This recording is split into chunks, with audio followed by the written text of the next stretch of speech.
So we're back in the workroom with Manny, and we're going to change it up for this episode. And I'm having my friend, my man here, Kevin Cradock, on. Kevin, what's the official name of your business? Kevin Cradock Builders. Kevin Cradock Builders. Yeah. Builders. Yeah. I want to have Kevin on because we are on the same side as far as we have a lot of the same clients. Obviously, you work with the homeowner directly, but you work with the designers directly as well. And I want to have you on to talk a little bit about a little bit of everything. First of all, I want to know how you ended up doing what you do. I mean, how did you end up with the shop, with the business, getting into it? Yeah. Well, firstly, thanks for having me on. Yeah. And I think you and I are like the guys that really, you work intimately with interior designers, right? Yeah.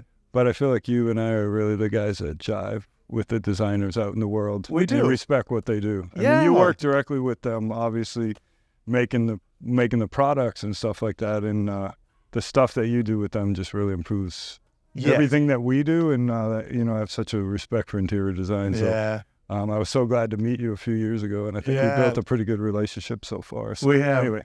The only part that I feel uncomfortable about is when you and your team and your amazing craftsmen make these beautiful custom window trims and stuff, and then we go and put drapes over it. I'm like, oh no. Yeah, that took me a bit to get used to because I used to be a no drape man, like don't cover my trim, people. But with some nice fabrics, I think we're good. It does. It's all about the ethics of what we do, so that good trim's kind of behind your beautiful work. Yeah. Okay. Yeah. No. It stays. But tell me a little bit more about the shop. Yeah. So anyway, since I was a little kid, I've wanted to be a carpenter. Like I remember probably in like elementary school, like we always had people working at the house, and that was really like. It was beautiful to me, and that was like my main goal in life. And I was like one of those little kids, the kids that like kind of jump in the excavator. When the construction, we have them all the time when the construction's going on site, or they're like kind of looking out the window when stuff's happening. So that was me. And I grew up in JP in the 70s and 80s, and it was kind of, if people don't know Jamaica Plain, it's a beautiful community with a lot of amazing historic Victorian, Greek Revival, all kinds of crazy historic houses. And back in the day, they were pretty beat up, and just kind of living in the neighborhood, putting two and two together, thinking to myself, like, I want to be a carpenter, and then being around all these houses that need to be fixed up. I was like, I want to be a carpenter, and I want to fix up old homes. And that's really been my main mission in life since I was a kid. Yeah. Honestly, yeah. But what I love though is, you don't just fix homes, you beautify them, you make them perfect, you do it to a tremendous level of detail. One video I saw that you posted, it was on a project we worked together for Katie Roosevelt in Jamaica Plain. You did a walkthrough after with a bunch of team members, and you were doing almost like, you called it something special, but it was almost like, hey, let's review our work and let's see where we can get better. And I love that because I guess that's what it's all about, right? To say, okay, and from my perspective, and I'm a picky son of a bitch, I have an eye that doesn't miss anything. Everything in there was spectacular, but I was watching on the video. You guys were on the ground looking at the trim. You were, looking at this, looking at that. Do you guys do that for every project? We do, yeah. So great. We used to call it a post-mortem, and everybody said that was morbid. So we started calling it a hot wash, which is kind of like like after action. I think in tech they call it a hot wash. I think the CIA, after like a big mission, they take it apart and put it back together. But to me, like. The one thing that's really brought me the success, let's call it the success of quality, because really quality is my main objective, is really looking at myself every time I do something and thinking, how can I do this better? And then kind of rolling that out to a team approach of really how can we, like, in an emotionally safe way where no one feels bad about anything they've done, improve our work. Yeah. And like, my standards are high. I'm an obsessive person. Yeah. I'm looking, perfection is not possible, No, but yeah. excellence definitely is. Yeah. And so I'm looking throughout the whole project. Every time I can't help myself. Every time I walk into a job, I'm looking at all the corners. I'm looking at all the intersections to make sure everything's dialed. But then that last post-mortem or the hot wash, it really like, it takes it all the way to 100 for me. Yeah. And then, a lot of times, we're done. We've met with the designer, the architect. We've done the entire punch list. The clients are satisfied. The job's all paid. And that's when we look. So there's no, I'm not trying to rush anything. I just want to make sure that the stamp that we leave as a team in the world is something that we can all be proud of. So usually we might have a day or two of work after all of that, and we do it because we love it. I have we just moved in here. It's almost a year now. Well, it's a year in May, but we're working to kind of dress the place up a little bit. And I want to have a wall of quotes. And I love what you just said. It's going to say, Kevin Cradock, you said, perfection is not possible, but excellence is, what would you say? You said, perfection is not possible. Well, no, it was perfection is not possible, but excellence is. Yes. I love that. I'm going to remember it. Yeah. Well, we have it on tape now. Yeah. It's going to be on the wall. What we should do is we should have the quote and then have Kevin's name and have him sign I'll it. put my picture. Yeah, on the wall. put your picture. Why not, I love right? that. Well, that's what I want to do. I want to dress it up because I like those things because I'm one of those people that I have a very simple home, but when I have people do work on my home, I try and be cool about it, but I'm obsessive, and I'm the same way about window treatments. I look at things and I'm like, bugs me the way it looks, but I think if we tweak it, we make it this way or that way. Recently we were working on some Roman shades and I saw a photo from a designer of a Roman shade she did somewhere else in the country, and I love the way they finished the sides, and I was like, okay, Kevin, I went to grad school, and I spent all this money, and it was great. It was great. I was terrible in the finance classes, terrible accounting. I was struggling.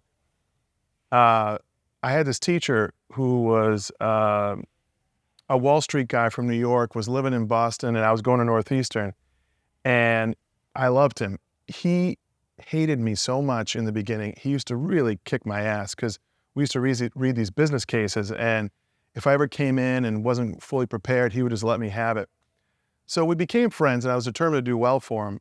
And on the last week of school, right before graduation, he pulls me aside and he says, Manny, no matter what you do, he goes, you just got to stay new. And I was like, Professor Giglio, I'm like, stay new? I'm like, that's so simple, but it's so damn right. And that's what I love about the hot wash that you do. Yeah. You guys are, it's staying new, but it's constant improvement based on what you're doing. And I love that. I love that about your shop and everything that you guys do. Yeah, it's fun. I mean, obviously being an obsessive person, as you are too. Yeah. It's funny, one of my team, so obsessive, you rethink things a lot too. Yeah. And sometimes we do changes here or there. Yeah.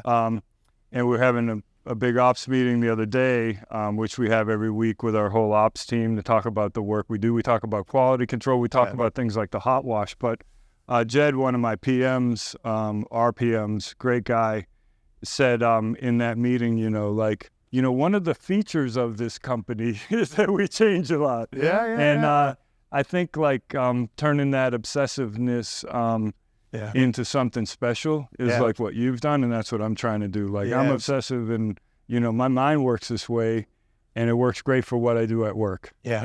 And I get that it's not normal. But please, everybody, work with me. You know what I mean? And that's my attitude. And that's kind of the openness of the hot wash. Yeah. No, and I do the same thing with my project managers in the offices. I can push too far sometimes to bend a rule or to get something to be made in time. To make things happen. And sometimes I have to depend on them to hold me back and say, hey, Manny, you know what?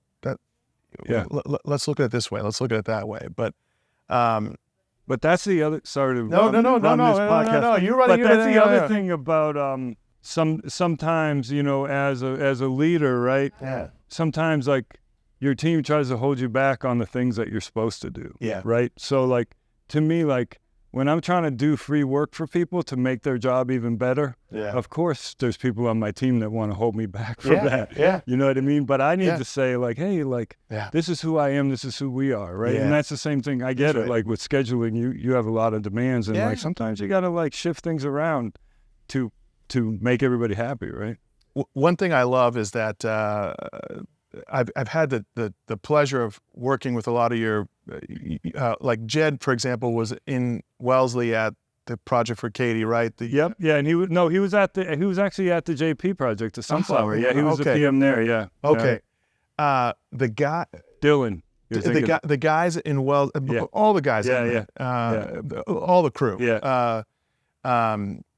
I don't mean to say guys. I know you have a lot of great we females. Have a lot of women on the team too, especially your daughter Finn. But those guys made our lives as the tradespeople coming in. Yeah. The window treatment people, the tile person, the wall covering people. Every time I showed up at that project, in particular, because that's the latest one we did together, where you were building it, I was adding the finishing touches on the beautiful window treatments that Katie picked, and those guys made our lives really easy. Yeah. You know what I mean? Yeah. We'd come in, hey, hey, how's it going? What can I help you with? You know, oh, we're thinking of we're here to measure for gathered panels on the cabinets and the thing. And one detail was I told the guy with the mustache, who's Dylan. Yeah. He's great.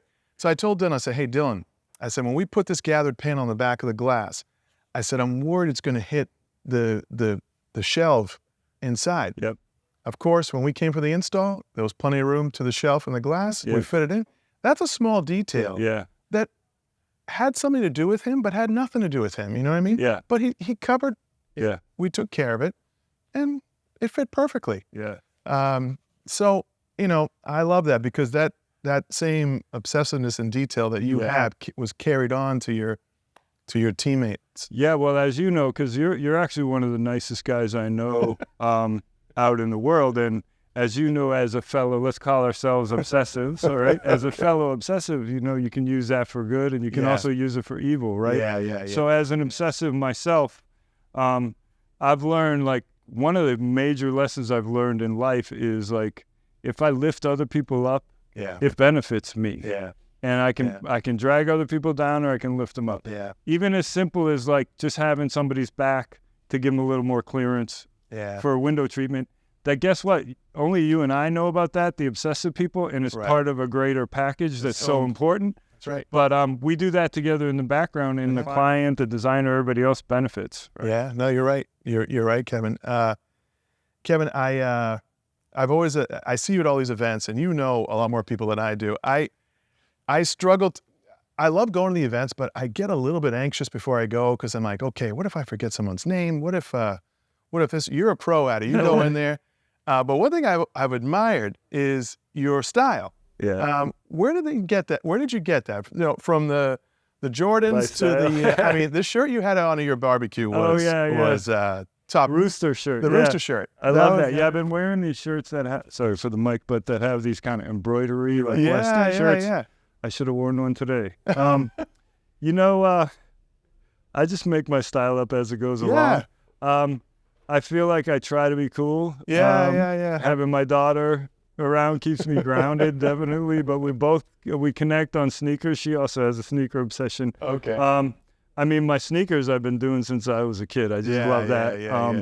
And the other stuff, it kind of plays into the networking, because, networking is a huge part of my life. I know it's a huge part of yours, and it really should be, no matter what, like, kind of walk of life you're in, it should be a huge part, because it's really how we all work together and make each other better. That's how we have each other's backs. Yeah. And I remember way back in the day, like before I got into, like, schmoozing and networking, I went to an event, and there was a guy with a hat on across the room. Huh. And I was like, that guy, it was like Curious George, the yellow hat kind of guy. And I was like, that guy looks like somebody that I want to talk to. Because he had that hat. I went and I talked to him, And I was like, that guy pulled the hat trick on me. He wore his hat, his like unique hat. I saw him across the room, and he drew me in. Yeah. And at that point, you know, because, you know, let's face it, as we get older, that's when we build our self-confidence. And when we're younger, we're a little more insecure. So, you know, I was insecure at the time. I was wearing a jacket. I was wearing, like, shoes, regular pants. I wasn't dressed up like a clown like I normally am. And I was like, you know, like, I just need to, like, let it show. I mean, I have style, but I don't need to be like everybody else. And if I'm not like everybody else, maybe more people will talk to me. So that was why I started doing it, and it kind of worked. I love sneakers too. My thing is, I can't. You've been wearing Jordans since day one. Jordans, yeah. Since day one. I have these Cole Haan shoes, which are like Jordan wannabes, but I like them because they're a little different. Yeah. But now Nike has done such a smart. I mean, you can get 100 different versions of the same shoe. Yeah. I was checking out this Cactus Jack shoe they have where the Nike logo is backwards. Yeah. I like it because I guess Patrick McEnroe, and Travis Scott, the artist, created it together. Yeah. They had this like faux fight about it. I don't know. It's an interesting shoe, but I love that stuff too. I had this event coming up. Are you going to the IFDA event? Yeah.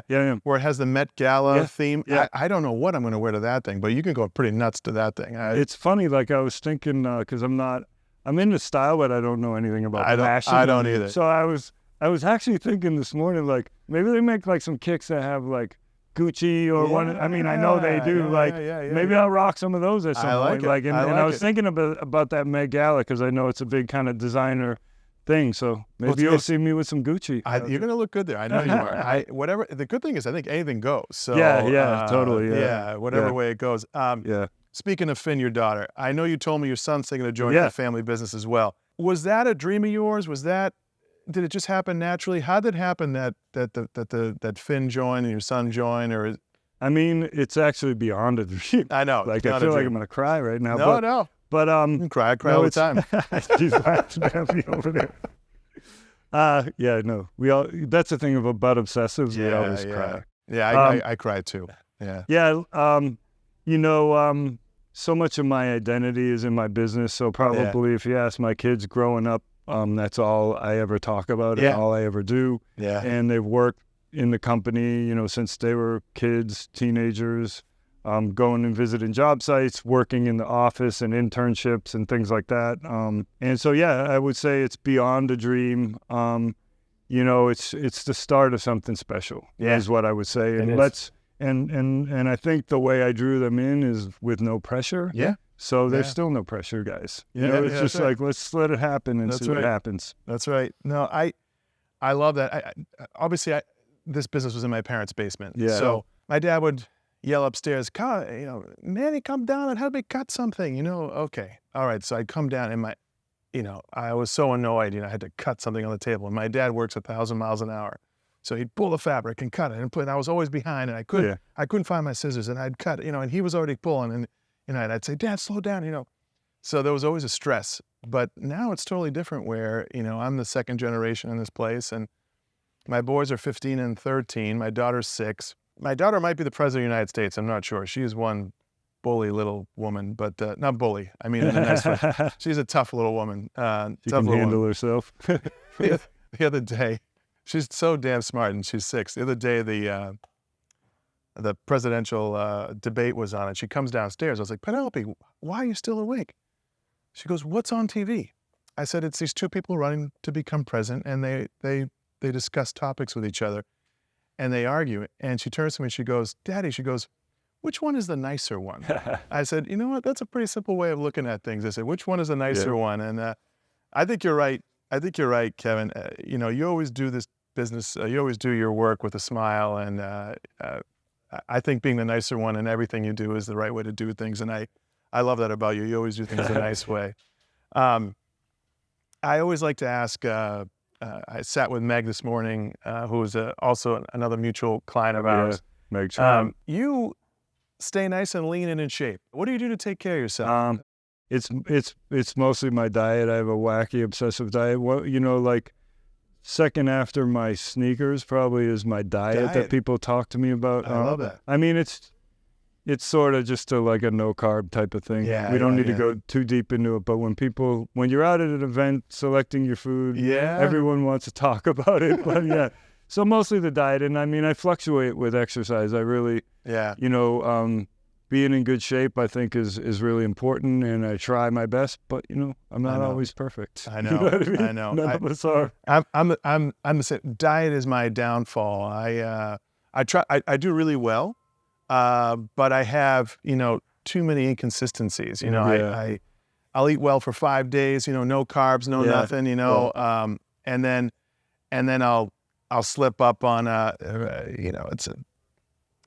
it's a peanut butter bar, these faux healthy peanut butter bars are these, I was joking with Meg before, there's this place in Newton that has these peanut butter balls that I love, they're made with good ingredients, but they're still, they're probably, I don't know, 200-300 calories each, and there's a lot of, bad oils in there and stuff. But what's your go-to if I'm going to break the rules or have a snack? What's your go-to thing? I mean, I enjoy ice cream. Ice cream? Yeah, I like ice cream. It's a common theme. It's a part of my diet. I don't have a problem with it. I would say that, like, when talking about diet, one of the, the obsessiveness is part of my personality, and like what works at work works in my personal life. I really have two speeds, on and off. If I'm eating a certain food, it's okay to eat, and I eat as much as I want of it. If I'm not, I don't eat any, zero. And that's probably what keeps